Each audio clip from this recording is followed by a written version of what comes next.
German system is sending mixed messages. Remember, Friedrich Merz, who is now the new Chancellor of Germany, said that he is going to tighten the border by controlling irregular or illegal immigrants. In other hands, the system is also looking for qualified skilled workers to come and work in Germany. Whether you like it or not, Germany needs workers. That is why I said that no country can survive alone. We need one another. I am not in other ways saying that illegal migrant is good. Now, I want you to listen to the reaction of this message, and I give credit to W News, who cover the reactions of people, what they say about tightening the border and at the same time seeking for qualified workers to come and work. Do me a favor, like this video, subscribe, turn on your notification bell so that you'll be able to know when we upload a new video. My name is Linda. I create this content to inform, educate. I am not here to deceive or mislead you. I am not an immigration officer. I don't work there. My own is to inform and tell you what is going on in Germany. Remain blessed as we watch. Germany's incoming government appears to be sending mixed messages to migrants. On the one hand, the country needs skilled workers, while on the other, the incoming coalition government, made up of Conservatives and Social Democrats, has agreed to get tougher on irregular migration and asylum seekers. Here's Christian Democrat leader and Germany's likely a new Chancellor, Friedrich Merz. We will take a new course in migration policy. We will organise and control it better and largely put an end to irregular migration. There will be controls at national borders and rejections of asylum applications. We will launch a repatriation offensive. We will put an end to voluntary admission programmes, suspend family reunification and significantly increase the number of safe countries of origin. So let's take a look at the figures regarding Germany's asylum applications. We can see that last year there were more than 250,000 asylum applications, but that was down on the previous year, which saw nearly 352,000. But last year's figure is still higher than 2022, which saw around 244,000 asylum applications here in Germany. So let's bring in our political correspondent, Matthew Moore. Welcome, Matt. The numbers are down last year from the year before. So why does the government feel a tougher approach is necessary? It's interesting, isn't it? The numbers are falling, and yet we have effectively the man who's going to be the next Chancellor promising a crackdown. And I think it's because the issue of asylum and migration has become salient among the public.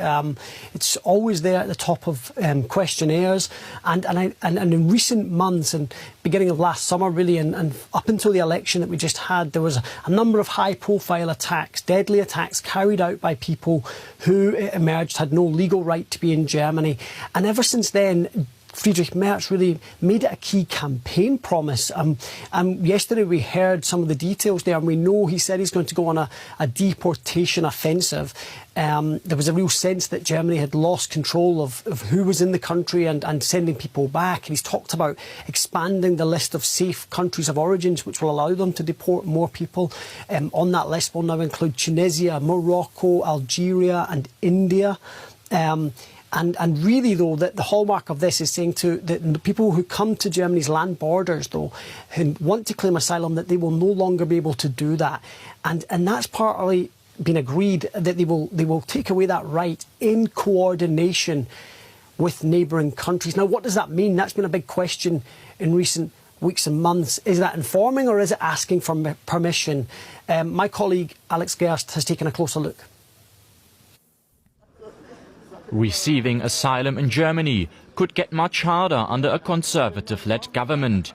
Together with the Social Democrats, they plan to tighten border controls and return asylum seekers to the country from which they first entered Germany. The goal? Shift responsibility for asylum claims to the EU's external border states.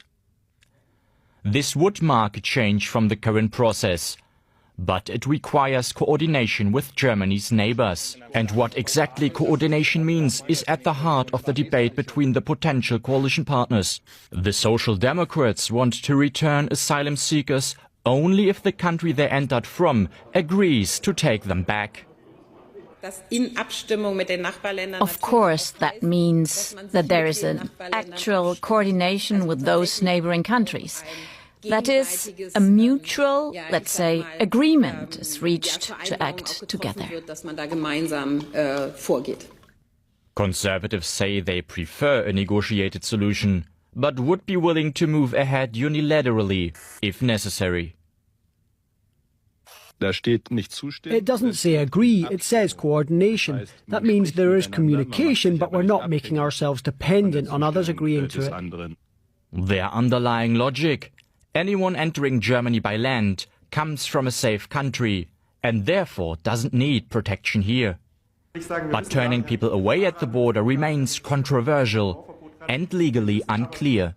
It is tricky indeed, and it's very difficult to give a definite answer. There are some arguments in support of refusal of entry at the border. There are many other legal arguments who oppose it. And at the end of the day, it will be up for courts to decide. Migration remains a top concern for voters, which is why Conservatives and Social Democrats are under pressure to get coordination figured out and take action.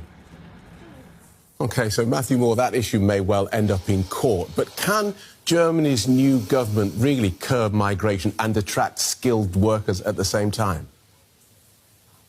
It's very tricky, isn't it? I mean, we've got to remember, Friedrich Merz believes that this pull factor, that the idea that you can come to Europe and that you can claim for asylum and then be granted welfare, money, benefits, a place to live, that's unsustainable. That it's putting too much pressure on communities and Bezirk, so the communes around Germany, and he's really hoping that European allies will see take his position on this and help him to see through with this pushback. And really, I think the proof will be in the coming weeks and months as he sits down and talks with allies. But what's interesting is that, on the one hand, he's saying that, and on the other hand, this coalition contract is at pains to basically say that Germany is still a place that welcomes immigrants, that we want to encourage qualified, hard-working people to come to Germany. That's the message. And the reason for that, Phil, is because Germany understands that they need 400,000 skilled workers to come here every year to help plug gaps in the economy. Germany's an ageing society. There's something like 50,000 jobs that are unfilled in the healthcare sector. So Friedrich Merz has got this balancing act that he needs to strike. And so at the moment, he's basically saying, on the one hand, I want to put people off from coming to Germany to claim asylum, especially if they're not actually under any sort of danger. But on the other hand, he's saying, please come to Germany if you're willing to work, and if you've got skills that we need, then please come. So it will be interesting to see how successful he is. Thanks, Matthew. DW political correspondent. Germany's new Chancellor Friedrich Merz has defended tighter border security imposed under a crackdown on irregular migration. Measures include more checks at the frontiers with neighbouring EU nations. Merz has rejected criticism from Austria, Switzerland and Poland, saying Germany will turn people back in line with European law. Long lines of trucks at the border between Germany and Poland are nothing new. For months, German police have been carrying out checks on all Germany's international borders. Now the German government says it will go further. It wants to use the checks to identify and reject undocumented migrants, which could include some asylum seekers. Some neighbouring countries are unhappy with the new German approach. On his first full day as Chancellor last week, Friedrich Merz visited Warsaw and received this message from the Polish Prime Minister about the Schengen Agreement, which ensures freedom of movement in much of the EU. Schengen is a success for all of us. It makes the border between Poland and Germany a border of free passage for our people and your people. This is in the interest of both Germany and Poland. In Frankfurt-Oder, on the Polish-German border, police were stopping some vehicles on Monday, though in general the traffic was flowing smoothly. Many people here feel tightened controls are a good idea. I think it's appropriate if there are more controls, so I'm in favor of it. We used to feel safe being in Germany, but from past few months there have been some cases of stabbings, some robberies going on, so I think it would be better if they have a good border control. A change that is to be hoped for could only be an agreement at the level of the European Union, at the external borders, and not at this seemingly arbitrary internal European border.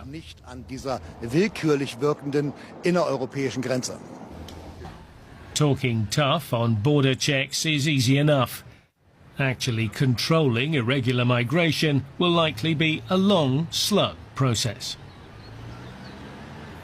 Let's get more from our Brussels reporter, Terry Schultz. Terry, Chancellor Merz insists that the new border checks are in line with European law, but from an EU legal standpoint, how flexible is the Schengen framework when it comes to reintroducing internal border controls?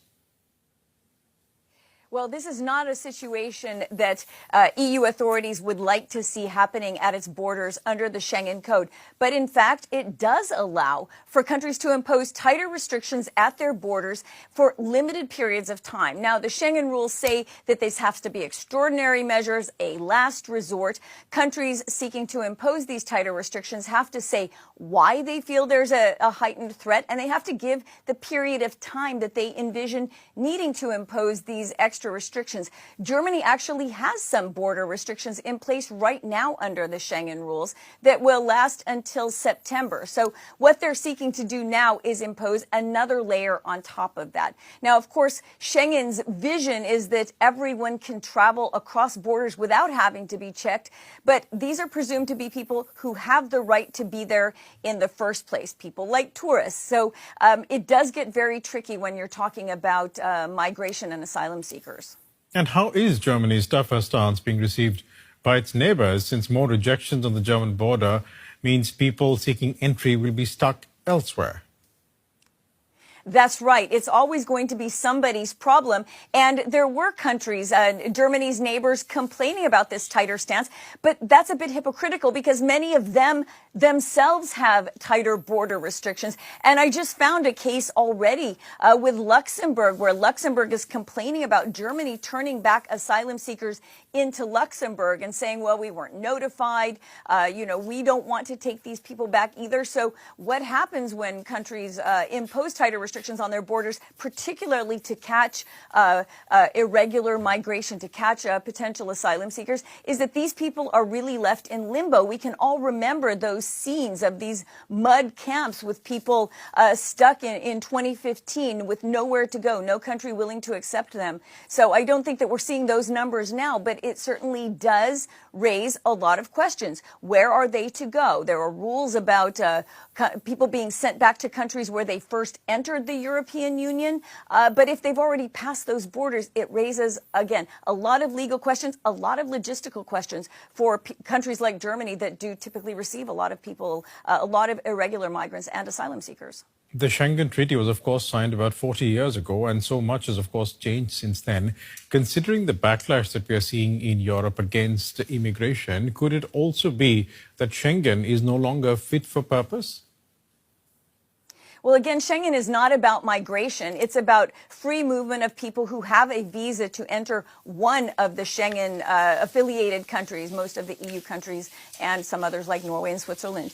So these do get mixed, you're right. And in public discourse, including the people that we saw in that piece saying, I'm in favor of more border controls, but would they be in favor of needing a visa to enter each EU country? I don't think so. So the European Union definitely considers the Schengen zone as one of the crown jewels in its integrated market, its single market of freedom of movement and goods. And I don't think that anybody would say it's not fit for purpose, but I think we will increasingly see, as we are today, countries wanting to pick and choose when Schengen is applied and when it's not. DW's Terry Schultz in Brussels. Thanks so much for that.